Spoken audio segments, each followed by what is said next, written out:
Got it.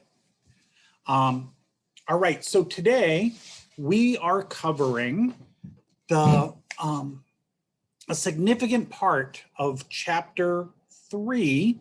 Chapter 3 is two-dimensional kinematics.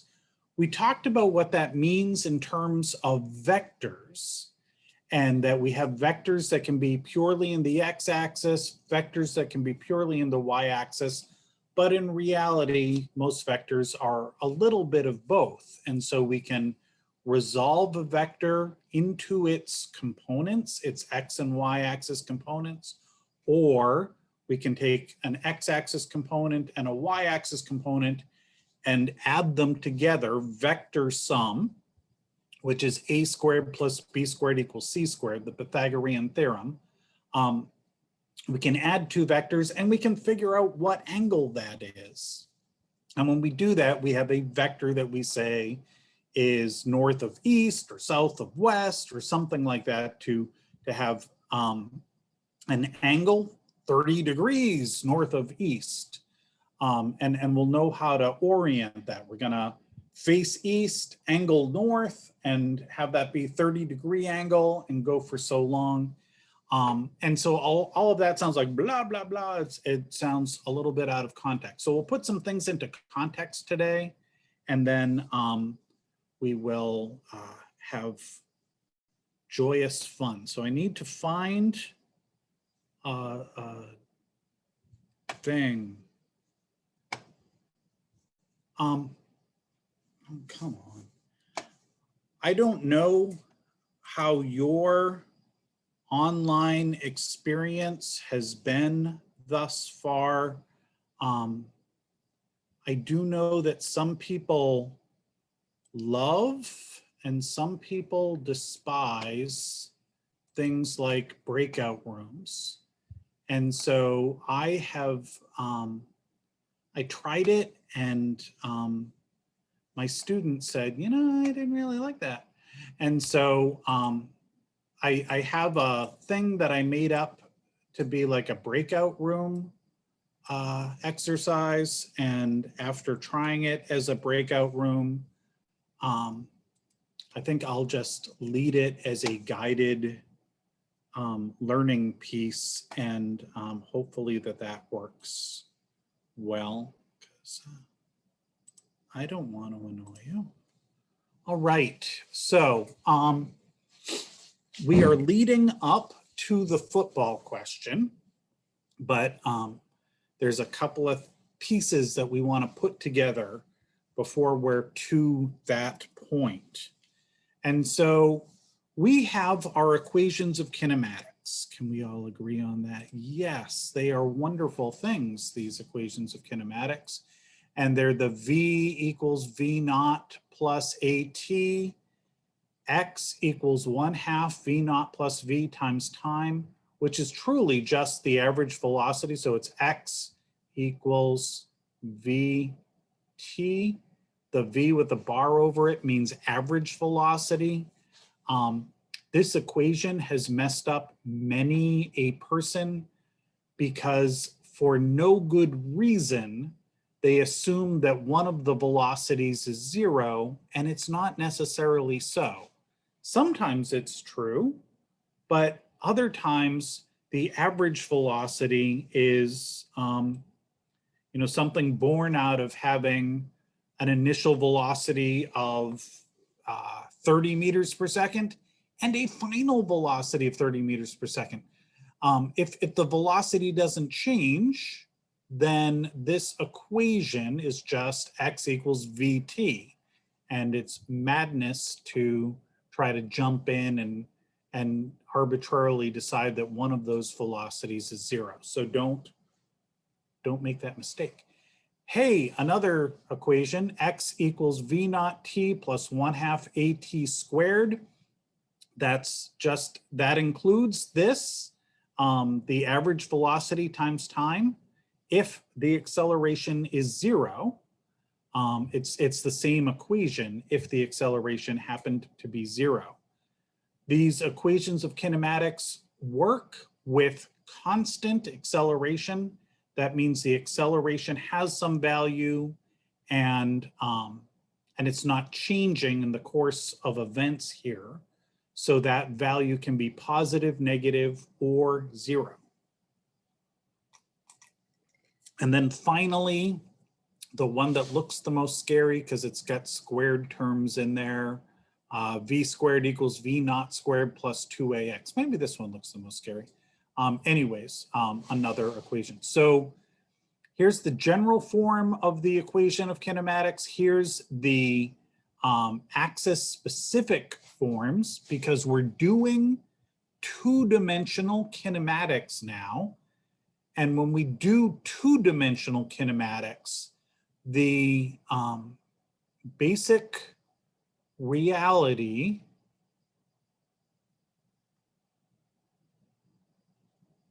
is that the acceleration, this is an x. I'm sorry, I'm so terrible at drawing on this. The basic reality is that in the y-axis here on Earth, near the surface of the Earth, there is acceleration. That acceleration in the y-axis is the acceleration due to gravity. It is directed down in the negative y-axis and has a magnitude of 9.8 meters per second squared. There is also to be considered any acceleration that might take place in the x-axis. And if something is moving through the air, we are going to assume, even though it's not entirely true, we're going to assume that the acceleration in the x-axis due to air resistance is close enough to 0 compared to the acceleration due to gravity that we will just call it 0. And so we'll have our x-axis acceleration of something moving through the air be 0. Otherwise, I would have to tell you what the acceleration in the x-axis is, and you would use that value instead.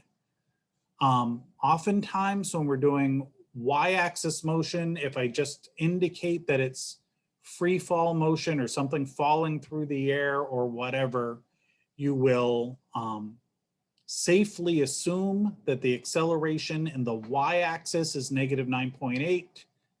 Unless I tell you otherwise, the acceleration in the x-axis is 0. And then we have our tools that we'll use for trigonometry when we have vectors to resolve. And those are just there for us when we need them. So just kind of warming up here. In x-axis motion, I am given some information. We have an acceleration in the x-axis of, it's assumed positive 2 meters per second squared, an initial velocity of 0 meters per second, and it's going to travel in the x-axis a distance of 75 meters. Based on this information, which equation would I use to solve for time? So there's 5 kinematic variables, known and unknown. So we went to this wedding this weekend. My niece got married, and we had to travel out to, not even that far in New York, but travel to New York for this destination wedding. And my son's friend dog sat, well, stayed with our dog, who really needs the, needs a walk and needs the attention, plus our 4 cats and my daughter's 2 cats. So it was kind of madness, but oh, darn it. She has this massive drawing tablet. She's a World of Warcraft person and like designs her own costumes or something. And so I just have this piddly little drawing tablet for doing what I do in the class. And she has this massive thing, larger than any laptop I've ever seen, for doing her drawing. And was interesting. T equals question. And what else is there? There's final velocity. All right.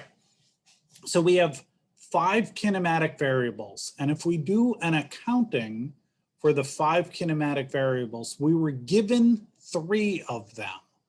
We know that the x-axis displacement in this event will be 75 meters. We know that the x-axis acceleration is 2 meters per second squared, and we know that the initial velocity is 0 meters per second.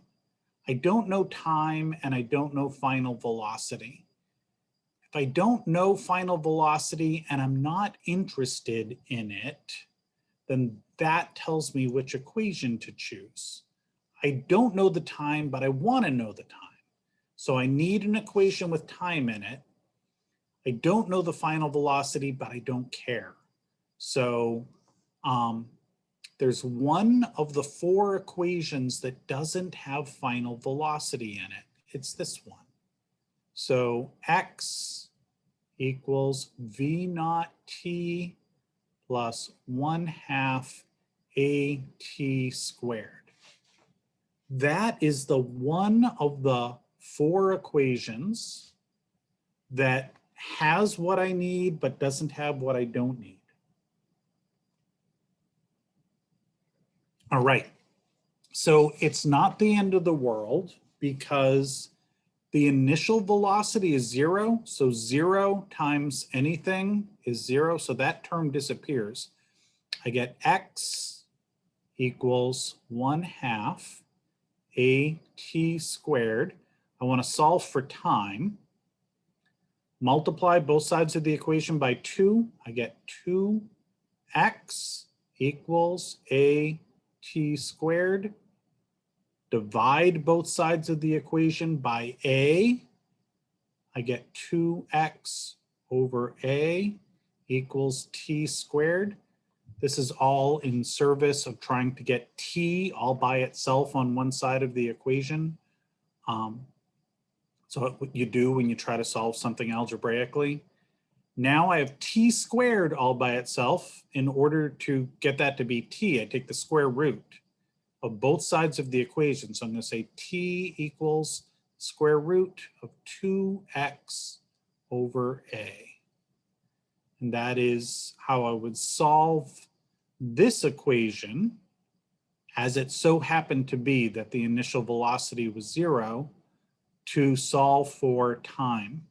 So plug in values. What is the time in seconds? So time equals the square root of 2 times 2 meters per second, no, x, 2 times 75 meters divided by 2 meters per second squared, the acceleration. So 2 divided by 2 is 1. I'm essentially taking the square root of 75. And I get 8.66 seconds. So what just happened? I started from rest. I accelerated at 2 meters per second squared over a distance of 75 meters. And I wanted to find out how long that took. And I'm saying that took 8.66 seconds. Now, I could have said that I'm going to travel 75 meters with an initial velocity of 0 meters per second, an acceleration of 2 meters per second squared. I don't care about the time. Now I want to find the final velocity. I need to know 3 of my 5 kinematic variables. I do. So now, if I want to pick the equation that doesn't have time in it, I would do v squared equals v naught squared plus 2ax. So the initial velocity is 0 again, so I just say v squared equals 2ax. That means that v equals the square root of 2ax. V equals the square root of 2 times 2 meters per second squared times 75 meters. And I would get a final velocity of 2 times 2 times 75 square root 17.3 meters per second. Whenever I take the square root of a number, the real answer is plus or minus that answer. So the time plus or minus 8.66 seconds, the only answer that makes sense is positive 8.66 seconds. Here, plus or minus 17.3 meters per second. Again, because we started from 0 and had a positive acceleration and moved in the positive x-axis, the only answer that makes sense is that we're traveling at a positive 17.3 meter per second velocity. All right. I will post an answer key to this stuff sometime soon, but you can always rewatch the video if you're interested in kind of walking through these problems. I just wanted to do some example problems to build us up, to get to the most important thing ever, and then we will tackle that. All right, so we're doing two-dimensional kinematics. In two-dimensional kinematics, you have x-axis motion all by itself, y-axis motion all by itself, and then you bring them together for one final analysis of what's going on, which means if you start off with convoluted information, if you start off with a vector that is aligned somewhat in the x, somewhat in the y, first thing you have to do is deconvolute, take the x-axis component out one way, the y-axis component out the other way, deal with them individually, x and y, and then come back together again. That will make more sense in a moment. First, we're just going to do y-axis. Okay, so y-axis motion. Y-axis, I know that the acceleration in the y-axis is g, is negative 9.8 meters per second squared. I know for this situation that the initial velocity is 15 meters per second directed in the positive y-axis, and that we're going to have a time of 1.25 seconds. So maybe I should have drawn a picture on the last one, but I don't know what's going on here exactly, but maybe I'm throwing a rock up in the air. It's got an initial velocity in the y-axis of positive 15 meters per second. As it flies through the air, it is subject to the acceleration due to gravity, 9.8 meters per second squared.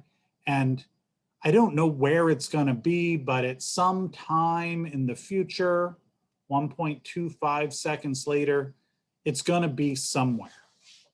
And so I want to know that somewhere. I want to know what its height in the y-axis will be. Maybe it's gone up and come back down already. Maybe it's still on its way up. I don't know what's going on at time equals 1.25 seconds. I just know that's what I'm being asked about. So based on this information, what equation would I use to solve for the y-axis displacement? And we're always going back to the part where we know some things and we don't know some other things. And we do an accounting of that. So my initial velocity in the y-axis is going up at 15 meters per second. I know that I have acceleration in the y-axis of negative 9.8 meters per second squared. And I know that the time that I'm keeping track of will be 1.25 seconds later. I don't know what its y-axis displacement is at that moment, but I want to find out. And I don't know what its final y-axis velocity is at that moment. And I don't care. So if I don't care, then I can pick an equation that doesn't have final y-axis velocity in there, but has all the other things. Again, it's this one. So y equals VOYT plus 1/2 AYT squared. I have all of that. So it's not hard to solve this equation algebraically because it's already solved for what I'm interested in, y. So y equals VOY 15 meters per second times time, 1.25 seconds, plus 1/2 times negative 9.8 meters per second squared times 1.25 seconds squared. Now, I recommend going from right to left as you're doing the math here. And we have a unit, meters per second squared, but we also have a function here, 1.25 seconds squared. So in my calculator, I want to do 1.25 squared, that's 1.5625, times negative 9.8, that's negative 15.3, times 1/2 times 0.5. So over here, I have negative 7.65. Over here, I have 15 times 1.25.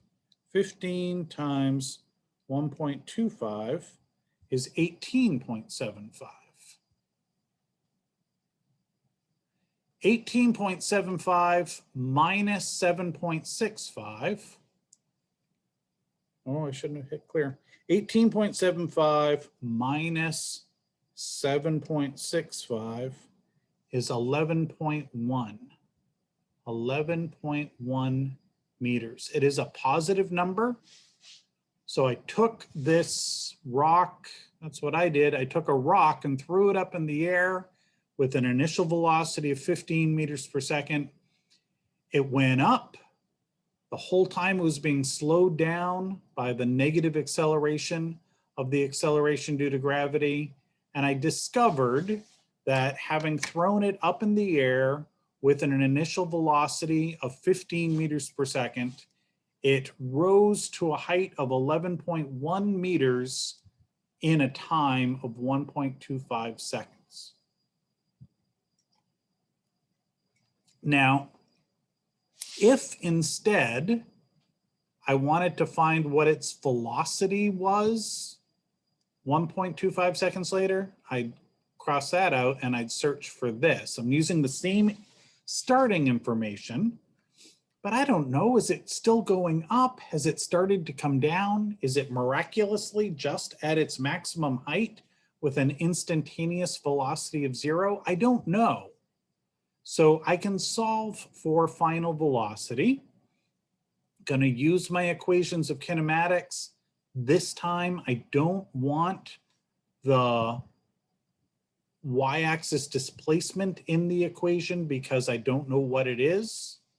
Why don't you just use the one you solve for? I guess I could. I just recommend against that because there could be error in here. Because this number wasn't given to me, this number I got by way of calculations. So at least rounding error, if not some other kind of just dumb mistake that I might have made, because you can't assume that you're not making mistakes. The acceleration due to gravity, the acceleration in the y-axis near the surface of the Earth is given to us as negative 9.8 meters per second squared. So that's a number that we're going to use as a, there's a word for it, a constant. We have acceleration due to gravity in the y-axis. We do not have that acceleration in the x-axis. So we have a distinction to make there. Okay, so if I don't know and I'm not looking for y-axis displacement, I'm going to use the equation v equals v naught plus at. This time I want to solve for v. So v equals the initial velocity, positive 15 meters per second, plus negative 9.8 meters per second squared, times the time of 1.25 seconds. Running out of room happens to me on real chalkboards and on virtual chalkboards. 9.8 negative times 1.25 is negative 12.25. 15 minus 12.25 is positive 2.75 meters per second.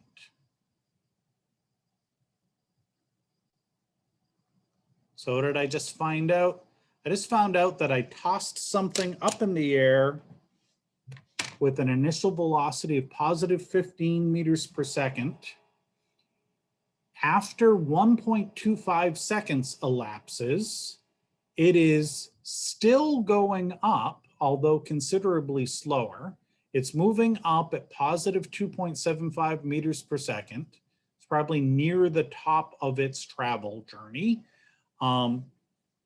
It is up in the air 11.1 meters above my hand and still moving upward at 2.75 meters per second at this time of 1.25 meters or 1.25 seconds that may have been chosen somewhat arbitrarily. All right, those were some warm-up questions to get the blood pumping, to get you thinking about equations of kinematics and solving them for different variables. So are we all feeling very into it now? Hopefully we're not too fried. Okay. Woo. Shake your arms in the air or something. Settle in. Be ready to focus. If you're only going to pay attention for 10 minutes in the entire course, make it these next 10 minutes. So if you need to take a sip of water, if you need to stretch, do something so that you can lock in and focus for this next thing, which I call the most important thing ever. So I must be really weird about this, and you should try to get weird with me to be into this. All right. I don't know if you love or hate football. I am not endorsing a sport here.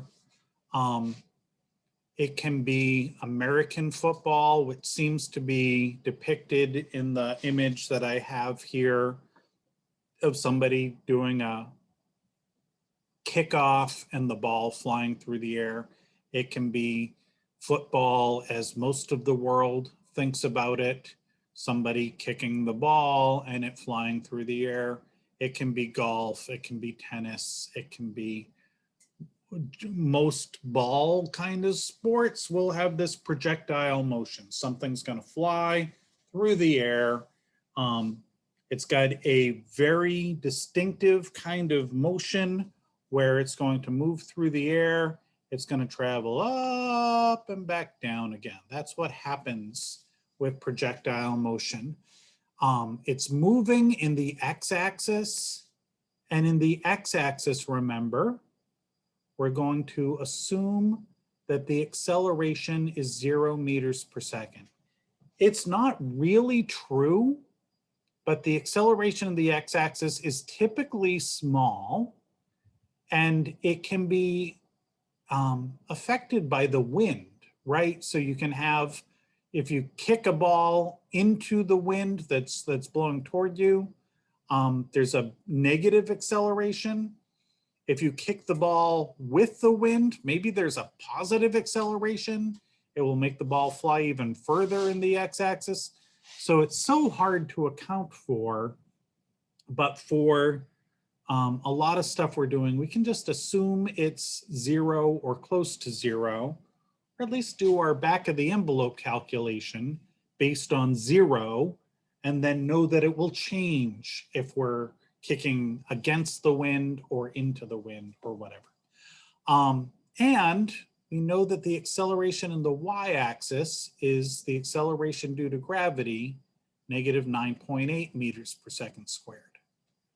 So there are some things we know about projectile motion.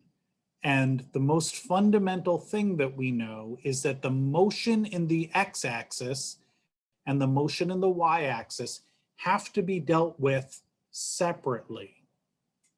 So we have a ball that is being kicked with an initial velocity of 15 meters per second at an angle of 32 degrees above the ground.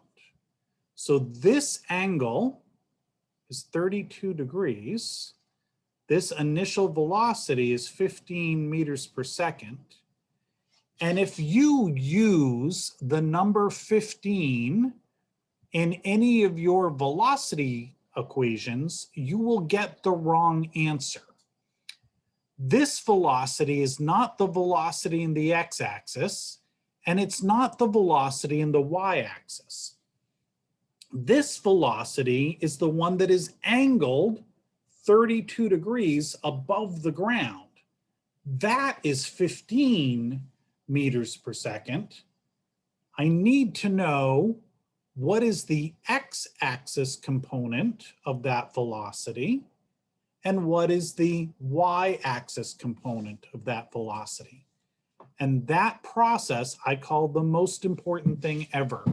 It is resolving the x and y velocity vectors.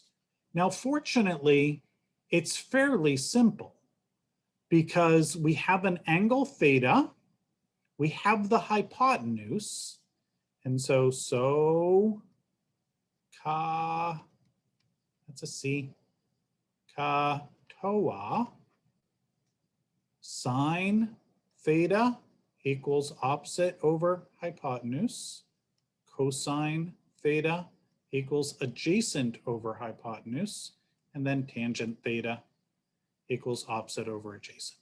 So sine theta equals opposite over hypotenuse, multiply both sides of the equation by hypotenuse, and I get opposite equals hypotenuse times sine theta. The opposite side of this triangle is my VOY, my initial y-axis velocity vector. It's going to be 15 meters per second times sine of 32 degrees. I can do this on my calculator that is set to degrees, not radians. On my calculator, maybe not yours, I press 32, then sine. If you have a big old honkin' TI 80, 90 something, maybe when you press the sine button, parentheses appear after the word sine, or the abbreviation, sin, and that's where you plug in the angle. However you are determining what sine of 32 degrees is, make sure you try to do it with me right now and see if we get the same answer. Yes, Aspen. Can you just repeat what you wrote here for the velocity with y? So I said VOY equals 15 meters per second times sine of 32 degrees. And I apologize that it's all so messy, but I can't help it. So 32 sine, Thank you. sure, is 0.53. I'm actually getting 0.5299. But so when you plug in sine of 32 degrees, make sure you get the same thing. If you get something different from your calculator, maybe you are set to radians instead of degrees, and you should change that so that your calculator is in degrees, not radians. Times 15, I get 7.95.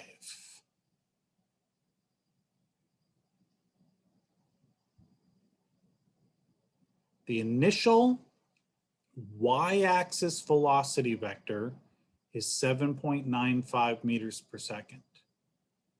X-axis is going to be cosine. And again, we're going to multiply both sides by hypotenuse, and we'll say the adjacent side of this triangle is going to be hypotenuse times cosine theta, which means VOX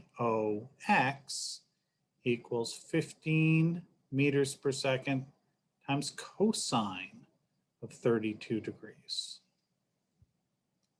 32 cosine is 0.848, 0.85 times 15, 12.7.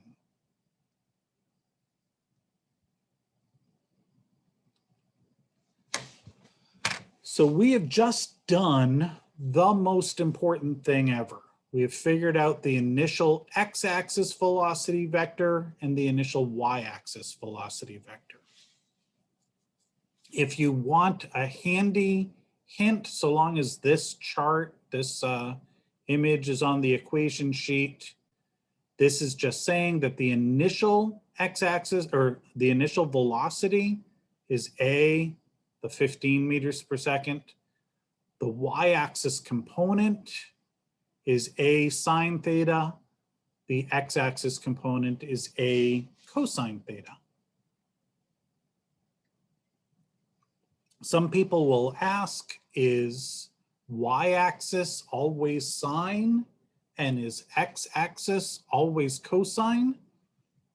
And I frequently say, I'm not comfortable saying always and never, because there can be ways that you could write a question such that it would be different. But it is really a pretty good rule of thumb that yes, sine is the y-axis, the way we're setting up our triangles, cosine is the x-axis. So that's okay. All right, now we have a set of questions. This, the football question that I'm going through right now is going to be on the quiz, and it's going to be on the exam. So maybe I've exceeded my 10 minutes already. If I can have your attention for another 10 minutes, now that you've learned the most important thing ever, we have to use it. And we're going to figure out the maximum height the ball achieves, the time it takes to reach that maximum height, how long it takes to go to the maximum height and then come back down, and then how far away the ball travels in the x-axis while it's going up and coming back down. All of those answers are specific to one axis or the other. The maximum height question, as you can well imagine, only depends on the y-axis component of the velocity. Doesn't matter how far it's traveling in the x-axis for how high it goes. It only matters what the y-axis velocity is. So known and unknown is always our thing. We know that the initial y-axis velocity is positive 7.95. Oh, I need to erase.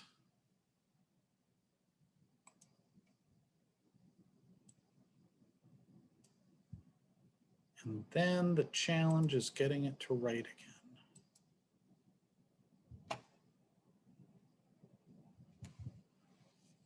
The initial y-axis velocity, VOY, is 7.95 meters per second. We know the acceleration in the y-axis is negative 9.8 meters per second squared. 9. And I want to know how high it went.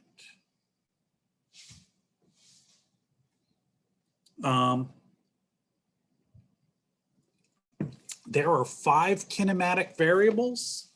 I need to know 3 of them in order to solve for any others that I don't know. So far, I know 2. I know that it was going up at 7.95 meters per second. I know that the whole time it was going up, it was being accelerated back down at negative 9.8.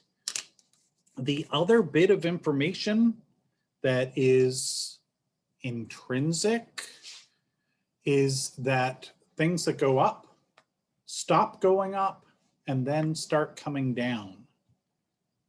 And so it goes up until it stops going up and then it comes down. So at that instant in time where it went up and stopped going up, its final y-axis velocity at its maximum height was 0 meters per second. Here, I don't know the time. Maybe I'll be interested in that soon. Like I read through the questions and I see that it's asking me all sorts of stuff about time. So, not solving for time right now, solving for maximum height without time. I look at my equations of kinematics. I look for the one that doesn't have time in it. It's that ugly one. V squared equals V naught squared plus 2, what do I say? AYY 2GY. I want to solve for y-axis height. So I have to do some algebra here. V squared minus V naught squared equals 2GY. So then I divide both sides by 2G. And I say Y equals V squared minus V naught squared divided by 2G. All right, so final velocity we said was 0. 0 squared minus the initial y-axis velocity, that's 7.95, 7.95 squared. And this is a step in the problem solving process where people will often make a fatal mistake and they'll say, oh, the initial velocity was 15, but no. So whenever you can, when you have a question of the football question, cross out that initial velocity. So if you ever look to use it, something reminds you not to. Because we don't want the initial velocity, we want the initial velocity component in the y-axis. For it is only in the y-axis that the acceleration due to gravity that we're using, negative 9.8 meters per second squared, is operational. So we can only use the velocity component that is linked to the acceleration that we have going on here. So 7.95 squared divided by 2 times negative 9.8. Again, it's a place where you can make a mistake. You want to make sure that the 2 times 9.8 are together. If you do 7.95 squared divided by 2, and then that answer times 9.8, you're going to get the wrong answer. If you teach this course over and over again, eventually you remember that 2 times negative 9.8 is negative 19.6. So if you get that number in your head, that's not the worst thing in the world. So in the numerator, it's negative 63.2 divided by 19.6 is 3.22 meters. What is the maximum height that the ball achieves? 3.22 meters. 3.22 meters above ground level. Okay, that is one of the questions in the football question. Next, we need to deal with time. Now, we can use the same information that we started with here.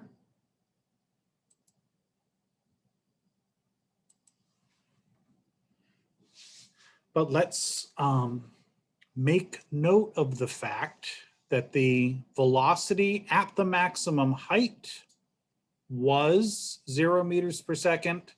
So if I solve for time using this information, I'd be finding the time it took to go up. And that's what this question is asking. How much time does it take for the ball to reach its maximum height? All right, so I have 3 variables that I know.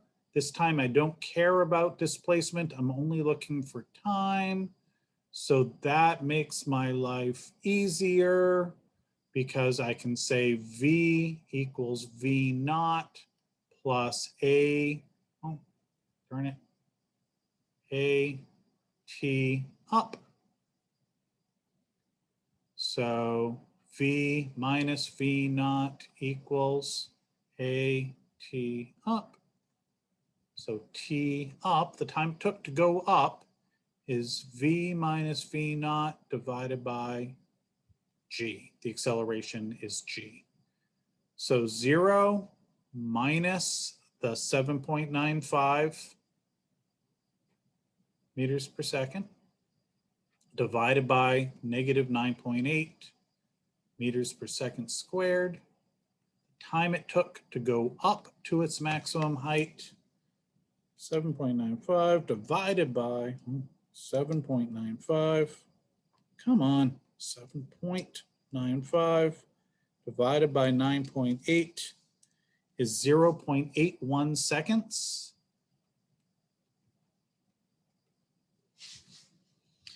If I want it to go up to its maximum height and then come back down again,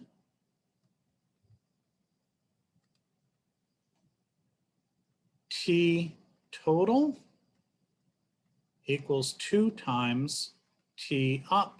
Since it's constant acceleration, it's going to go up, it's going to come back down again.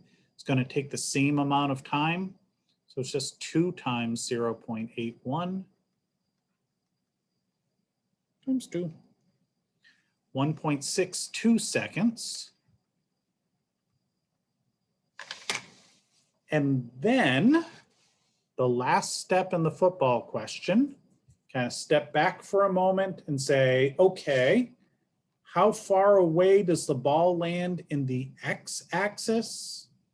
So x-axis is x equals VOX times time plus 1/2 AX t squared.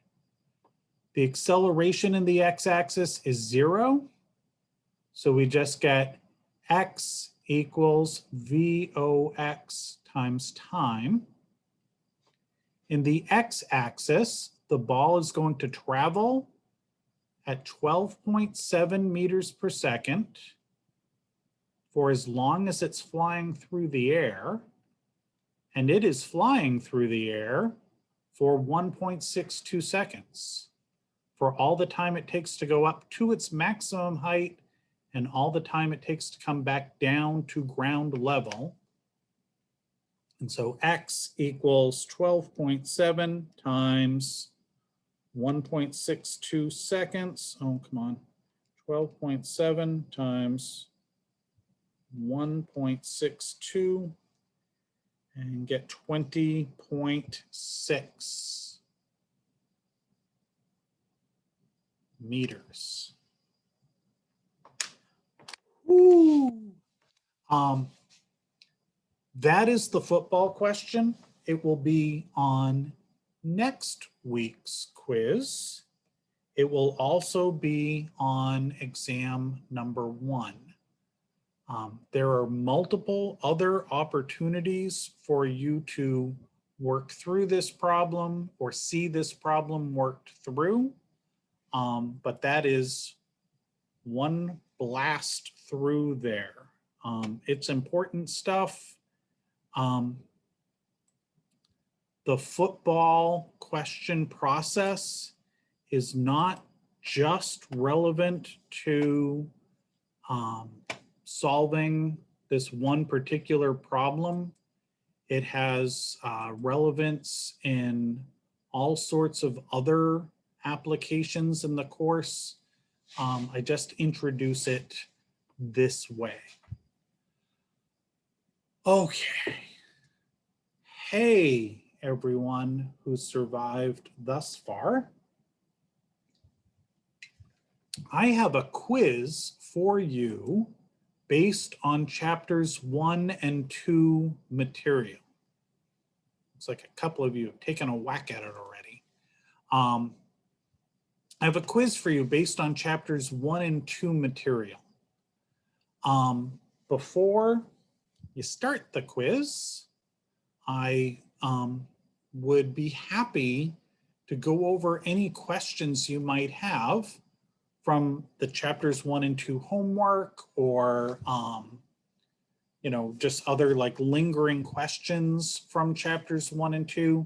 This would be one-dimensional kinematics, which we've essentially done just in twice, right? You do motion in one dimension and motion in the other dimension, free fall motion. Any questions you have, I am delighted to try to answer to your satisfaction before I say, all right, go ahead and take the quiz. So any questions? I have a question on chapter 2, number 42A. Wonder if I'm better opening it up this way. Let me do that. So we want to figure out the displacement at time 1.6 seconds for a ball thrown straight up with an initial velocity of 15 meters per second. And what we're doing here is assuming that the point of release is the start for the motion. So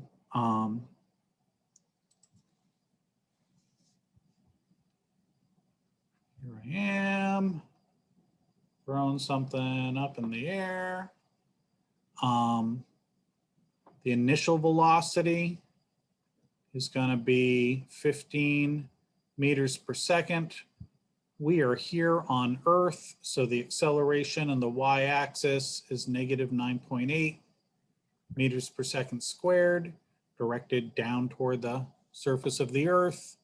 Time is 1.6 seconds.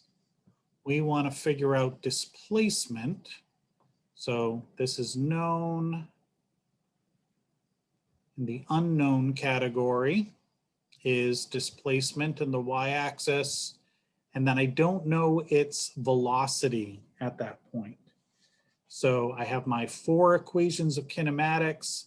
I want the one that doesn't have final velocity in it, because I don't know what the final velocity is, so I can't use that.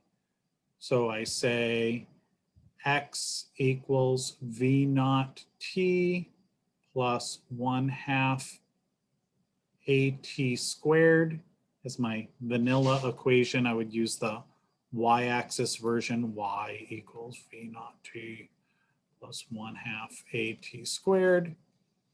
So my y-axis displacement is going to be 15 meters per second times 1.6 seconds plus 1/2 times negative 9.8 meters per second squared, running out of room, times 1.6 seconds, 1.6 seconds squared. So this is a right to left kind of thing. 1.6 squared times 9.8 negative times 0.5. I get the 12.5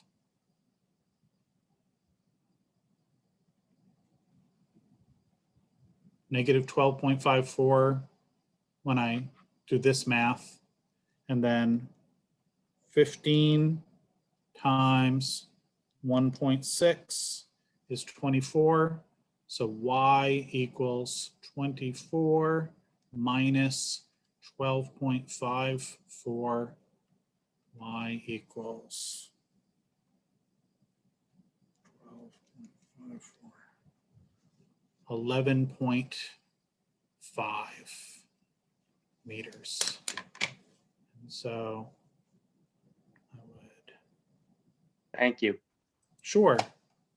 I'd stop drawing and I'd type in 11.5, submit my quiz, and I will have gotten the right answer. Good for me.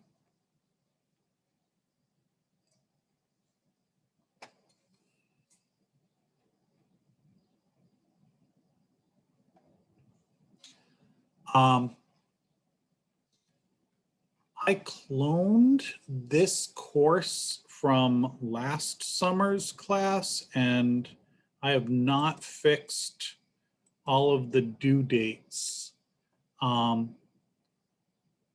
So if due date for a lab or a homework assignment isn't matching, I'm sorry. My only point with due dates truly is to encourage you not to fall desperately far behind. So please don't fall desperately far behind, but the homework is due before we have a quiz on that material to encourage you to try those problems so you can see what you don't understand and can ask me questions. The labs have due dates so that you don't save up all your labs for the last week of class and have a ton of stuff to do when you're also prepping for the last exam. Otherwise, if you noticed from the syllabus, I don't have a penalty for late assignments. If you do something late, it will show up in red.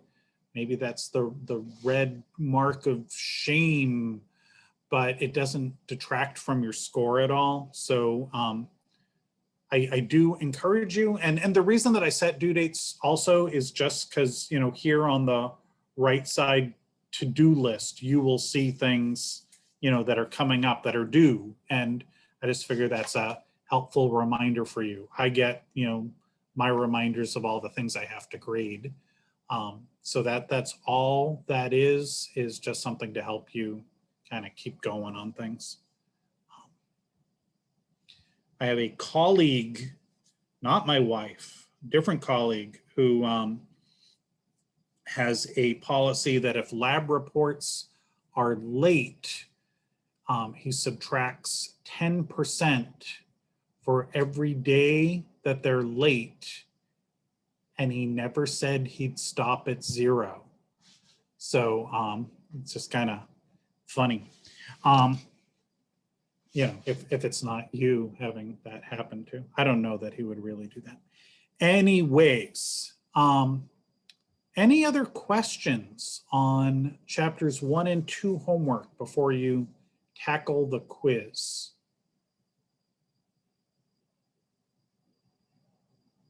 I am hearing none, or I'm seeing none on the chat. I will stay here on Zoom, and you can message me if you don't understand something. I'm going to show you the image from question 3, just because I've had some people have issues seeing images sometimes on whatever device they're using. So I'll have this displayed so you can see it if you're having trouble seeing it when you're taking the quiz.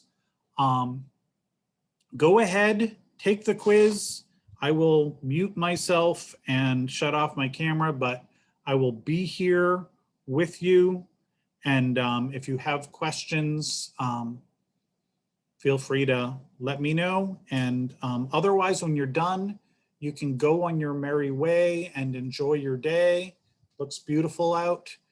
And just do the second attempt at the quiz sometime in the near future. I'll also stop recording. All right, good luck, have fun.